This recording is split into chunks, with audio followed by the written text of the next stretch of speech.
79तम स्वाधीनता दिवस रे प्रथमे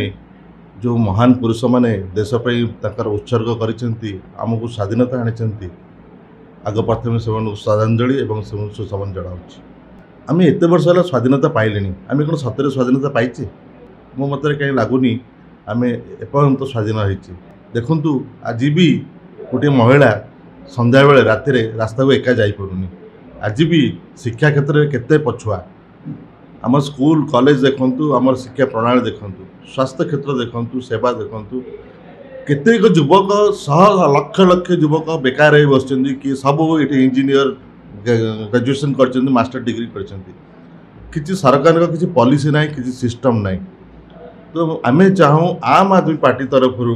जमी दिल्ली मॉडल पंजाब मॉडल रे शिक्षा स्वास्थ्य बिजुली पानी रोजगार एवं करप्शन फ्री सोसाइटी समाज गोटे भल समाज गढ़ा प्रथम भल नागरिक हवा एवं आमर वार्ता को लोक पचार प्रत्येक लोक पचार भाई तुम 79 वर्ष है स्वाधीनता तुम कौन सतरे सब पाइच देश पाई केते पछरे अच्छे आम पछरे केड़े केड़े छोट छोट देश देखु पाख मालेशिया देखु सिंगापुर देखु किए 70 मसीहा किए 76 मसीहा सब इंडिपेंडेंस पाई बर्तमान कौ टॉप रे अच्छा कारण गोटे मूल तंकर होची जिते स्वाधीन पाइले से शिक्षा को देले प्राधान्य। आम जिते दिन शिक्षित न होइचे ये राजनेता मान कथार पढ़ी भुआ बुलवा खाली भोट खंडिया दबा से पर्यंत किसी हेनी। आम चाहूँ आम शिक्षित हवा एवं भोट दबा